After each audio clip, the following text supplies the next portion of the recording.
Hello friends and followers. I'm working on the high voltage power supply for the Gonset transmitter.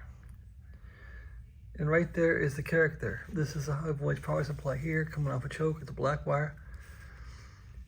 And all this thing really is this is a 25K resistor. So I have two 12Ks in series now. So the way this worked was they had a center tap across these two capacitors, which is sloppy. So the previous owner put a 12 or 10K in here.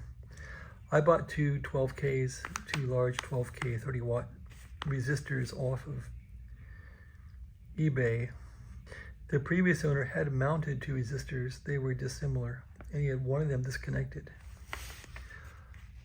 So these capacitors here, I believe that capacitor is, and I disconnected it. Where the heck did it go?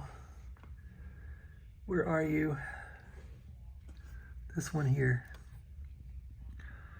Let me focus in on it. So this capacitor was isolated, and let me find it. That capacitor was isolated. There it is right there. If you look at it, I've disconnected it, but it had a bolt, meaning that there could be an insulator, and that doesn't make sense though, how that would work. There must have been another capacitor involved somewhere. Anyway, I've disconnected that, and I basically, all that's forgotten about. Here's the high voltage point right there.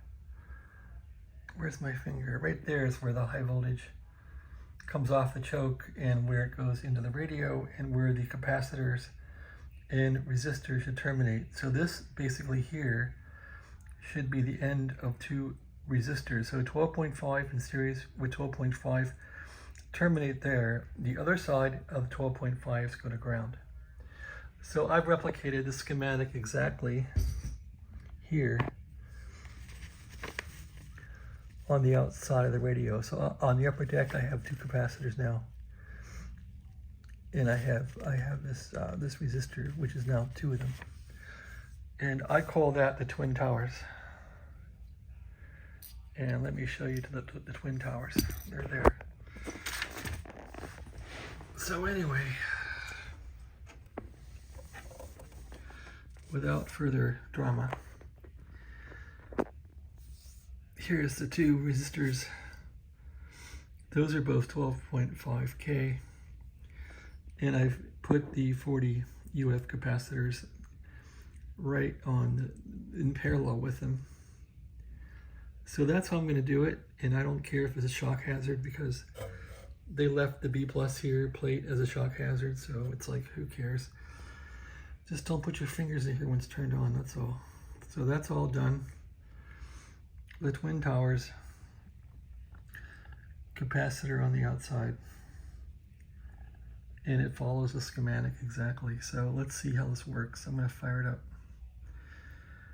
See if we get any more power out of this puppy. So that should be to spec as far as the correct resistance to ground, the correct load of the transformer, the correct capacitance, all this little circuit's been painful.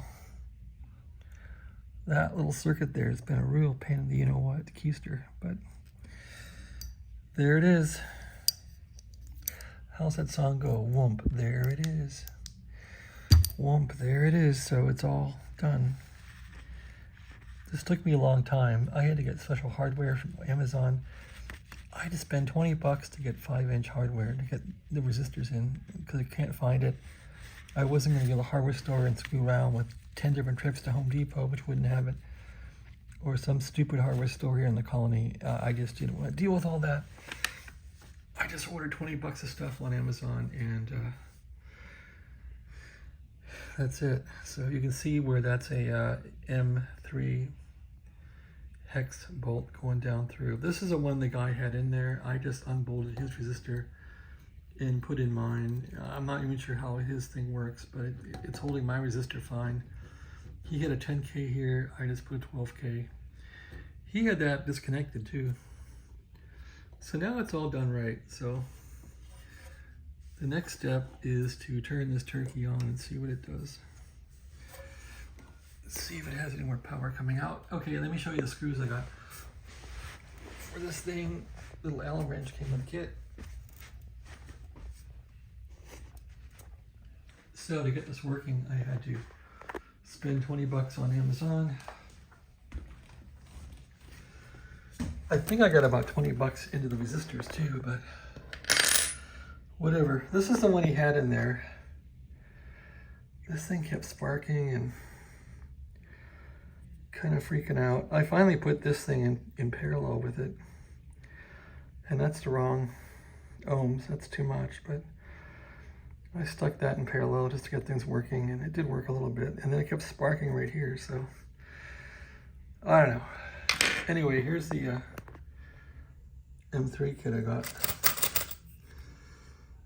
These were not, I mean, they're on Amazon, but I had trouble finding them on Amazon, but those are useful for mounting long resistors. So, you know, you got a big resistor, you got to mount it. So look at that. That's how you do it. Hard to find something like that. He had this little one in here, and you know, try to find a screw longer than this anywhere. It's like, good luck. You know what I mean? You could spend hours in the car running around trying to get stuff. Anyway, that's what these are. And I had to, of course, get nuts for the damn things. So now I got a bunch of little pieces of hardware, which is fine. All right, that's my lecture. I guess I'm kind of ragging here a bit too. Got to put this back in the radio. I took that out to 12VT7, I think. I took this out to throw it into the into this one, which is now sort of working. I think this thing needs, that's a SX117. I think it needs a audio tube, which is a fortune. All right, so next step is I'm turning this sucker on to see what it will do, if anything, or blows or makes smoke, or I think it'll work. I think I did the circuit right, so let's turn it on and see what it does. That's the next video. Thank you for watching. Have a great day.